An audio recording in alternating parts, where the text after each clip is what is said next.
Okay, thanks for waiting, everybody. Stella Morris, Julian's partner, is now going to make a statement about what happened today.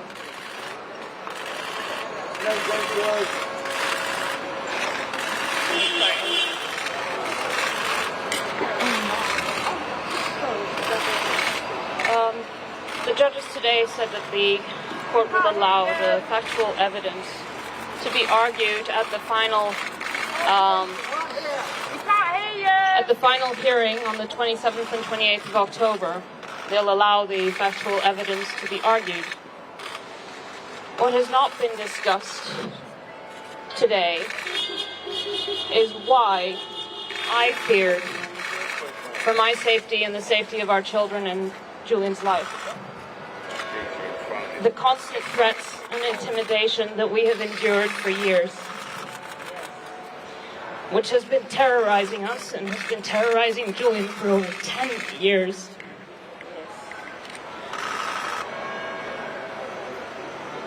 The threats against me, threats against our children, death threats against Julian's eldest son, Daniel. Threats on Julian's life, threats of a 175-year prison sentence, and the actual ongoing imprisonment of a journalist for doing his job. These are sustained threats to his life for the past 10 years. These are not just items of law. This is our lives. We have the right to exist. We have a right to live. And we have a right for this nightmare to come to an end once and for all. Thank you. Stella, the US government is questioning the statements that have been made about Julian's mental health, saying that they are overblown. How do you feel when you hear that?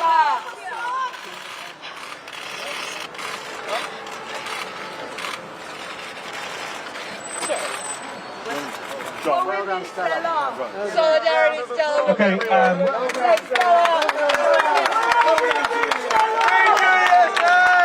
Hohn Pilger, who's been in attendance at the entirety of the Assange court cases, including today, will say a few words to you now.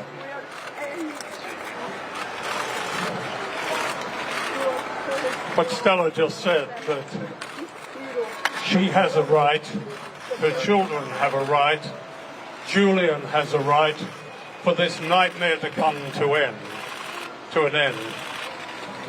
This is meant to be the highest court in the land. Where is its humanity? Make him ask cold. Where is its humanity? Where is basic justice? We've heard argued today points of law which would not have been argued, in my experience, in this court, had the appellant been the United States of America. Yeah.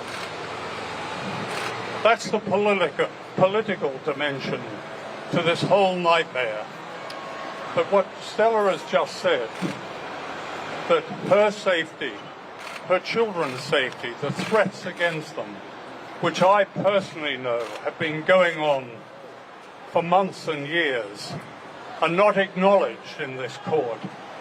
And for it now to go on to October, which we fully expected, 27th of October is the final High Court hearing, but for it to go on, and for all these matters to be argued as points of law, is obscene.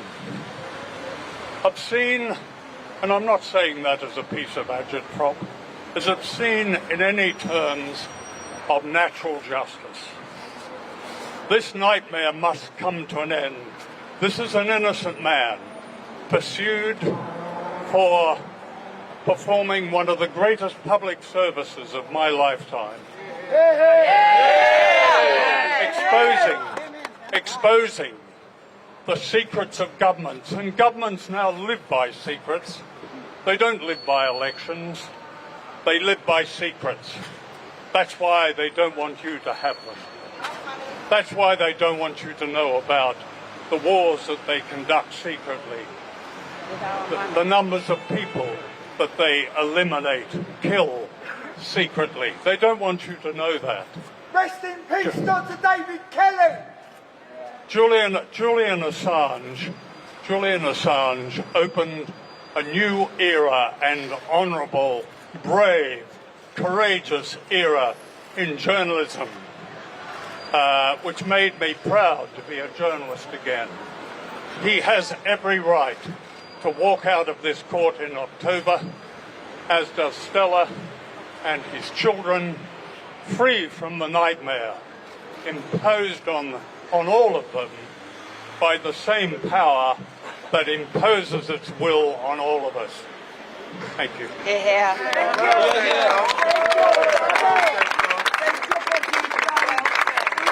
And finally, I'm now going to ask Rebacca Vincent from Reporters Without Frontiers to say a few words. Reporters Without Borders was able to monitor today's proceedings as we've monitored all... Sorry, okay, is that better? Reporters Without Borders has been able to monitor today's proceedings as we have monitored all previous extradition proceedings in this case. What we witnessed today is that the U.S. government, in its case, is grasping at straws. It's been successful today in that now it will be allowed to pursue this on the appeal on broader grounds. But it's clear that the current intention of the U.S. government is to pursue this until the bitter end. But it doesn't have to be this way. At any point, the Biden administration could make this stop.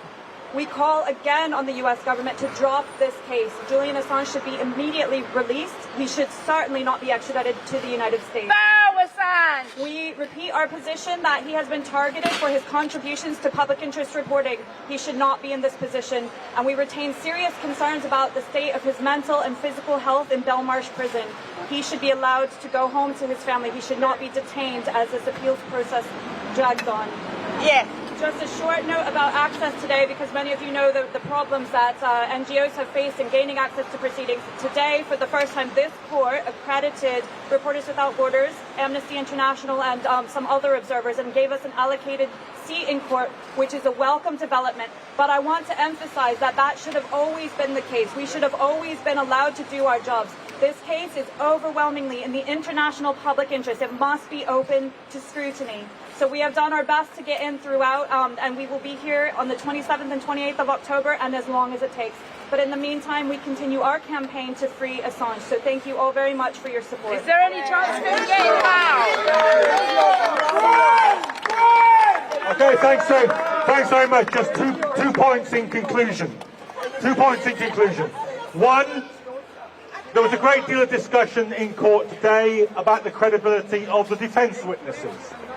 I just want to say that strikes me as odd when the lead prosecution witness has publicly said that he lied in his evidence to the court. So we have on the one hand a respected medical expert who is challenged, and on the other hand a convicted liar who isn't. The second point I want to make is this. The most important decision that this court made today is the date of the full appeal. Get it in your heads. 27th, 28th of October, because now is the time. It's been a long road, but now is the time when this case has finally reached a serious court that can either set Julian Assange free or send him to the United States.